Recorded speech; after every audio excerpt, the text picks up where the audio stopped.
የተወደዳችሁ የእግዚአብሔር ቤተሰቦች በደንብ እንድትሰሙኝ እፈልጋለሁ። አንድ ነገር ልንገራችሁ፣ እውነቱን ማለት ነው። ትክክለኛውን መንገድ ልንገራችሁ። ለምሳሌ እኔ ከገዳም የወጣሁበት ምክንያት እኔና ጓደኛዬ ማለት ነው አንድ ትልቅ ምክንያት አለን።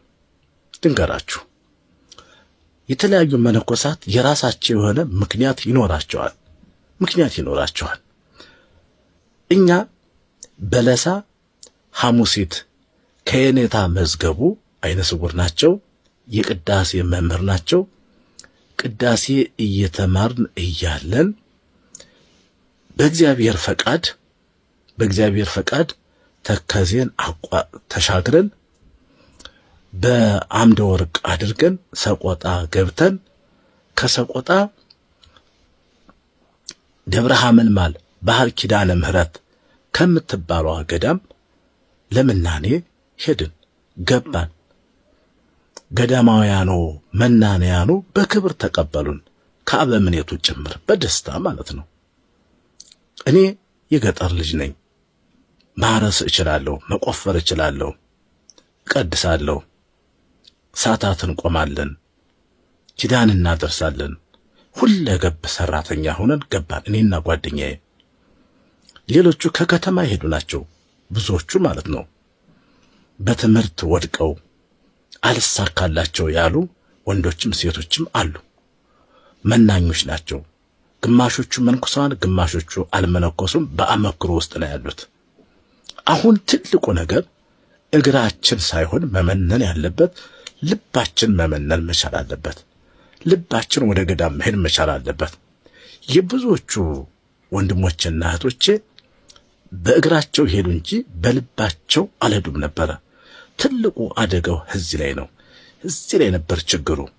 እኛ ገዳም ገባን። ከአንድ ዓመት አመክሮ በኋላ በ1987 ሰኔ 10 ወንድሞችና እህቶቼ መነኮሳትና ወንድሞቼ መነኮሳት እህቶቼ መነኮሳት በዙሪያዬ ቆመው በስነ ስርዓቱ ተገንሼ እኔ ሰኔ 10 ቀን 1987 መነኮስኩ። በገዳሙ በዚህ ሁኔታ በተፈለገው የሥራ ዘርፍ እያገለገልኩ ቆየሁ። በመጨረሻ ግን ከገዳም እንዴት ልትወጣ ቻልክ ብላችሁ ብትጠይቁኝ እኔ ከገዳም መውጣት አልፈልግም ነበር። ወንድሞቼ ጓደኞች አሉ፣ አሁን ትታዘቡኛላችሁ። እና አባ ፍስሐ እና አባ ወልደ ማርያም አላችሁ፣ እማውቃችሁ ማለት ነው። እና አንድ አበምኔት መጣና ሴቶች ወደ ገዳሙ መኖሪያ ግቢ መግባት ይችላሉ። ባህር ኪዳነ ምህረት የሴቶች መኖሪያ ለብቻ ነው፣ የወንዶች መኖሪያ ለብቻ ነው። ቤተክርስቲያናችን አንድ ነው፣ መኖሪያችን ግን የተለያየ ነው። በስራ እንገናኛለን፣ ባኗኗርና ባዋዋል ግን እንለያያለን። እና ለምን አይገቡም ብሎ እንግዲህ ውስጡ ምን እንደሆነ አናቅም፣ ምን አይነት ተልእኮ እንዳለው አናቅም። በአሁኑ ሰዓት በአሁኑ አይምሮዬ ቢሆን ኖሮ ይህን ሰው በሚገባ እናጠነውና እንመረምረው ነበረ። እና መግባት አለባቸው ብሎ ሴቶችን ወደ ወንዶች ገዳም አስገባ። በዚህን ጊዜ ተቃውሞ አነሳን። ተቃውሞ ስናነሳ የዚህ አበምኔት ሐሳብ ደጋፊዎች በእኛ ላይ አጉረመረሙ፣ አመጹ። ያው ሌሊት ተነስተን ከጓደኛዬ ጋር ጠፍተን መጣን። ወደ ከተማ ልንመጣ የቻልንበት ትልቁ መነሻ ምክንያት አንዱ ይሄ ነው። የኔ ስህተት ወይም የተሳሳትኩት እምለው ከዚህኛው ገዳም ስርዓት ሲፋለስ ወይም ደግሞ ችግር ሲፈጠር ወደ ሌላኛው ገዳም መሄድ ነበረብኝ። አላወኩም፣ አልተረዳሁም። እኔ በምንኩስና ሕይወት የተጸነስኩት ባህር ኪዳነ ምህረት፣ የተወለድኩት ባህር ኪዳነ ምህረት፣ ያደግኩት ባህር ኪዳነ ምህረት። ከዚያ ውጭ ያለውን ገዳም እምብዛም አላውቁም። ከዚያ ተነስተን ሐይቅ እስጢፋኖስ መጣን። ሐይቅ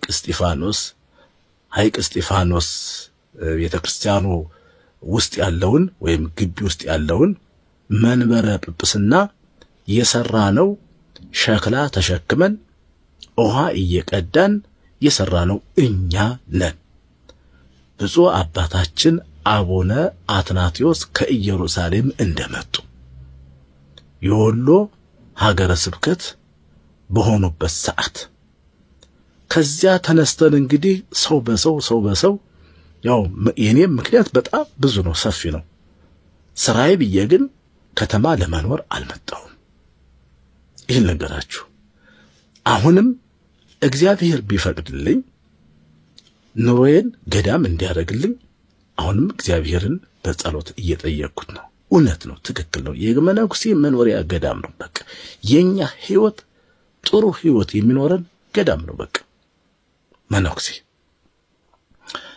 እና አሁንም ቢሆን በዚህ ዓለም እያለን እውነት ለመናገር ይሁን ጽፋለሁ። በፊትም የቤተ ክርስቲያን አስተዳዳሪ፣ የቤተ ክህነት ስራ አስኪያጅ፣ አሁንም ጡረታ ከወጣው በኋላ በዚሁ በቤቴ በበዓቴ የተለያዩ መጻሕፍቶችን በማንበብ በመጻፍ እታወቃለሁ። አሁን ለምሳሌ ይሄ መጽሐፈ መነኮሳት፣ ይሄ የምታዩት ቀዩ መጽሐፈ መነኮሳት የኔ ነው። በትልቁ በጉልህ የተጻፈ ማለት ነው። ብዙ መጽሐፎች አሉ እዚህ ውስጥ እኔ ጻፍኳቸው ወደ 30 የሚያክሉ መጽሐፎችን ጽፌያለሁ። እና ስለዚህ የመነኮሳት መኖሪያቸው ገዳም ነው ካላችሁ 100% አዎ፣ መልሱ ይሄ ነው። እኛ መነኮሳት መልሳችን ይሄ ነው መሆን ያለበት። ለምንድን ነው የምንፍጨረጨረው? ለምን? ምክንያት እውነቱንማ መናገር አለብን እንጂ ለእውነትማ መቆም አለብን እንጂ።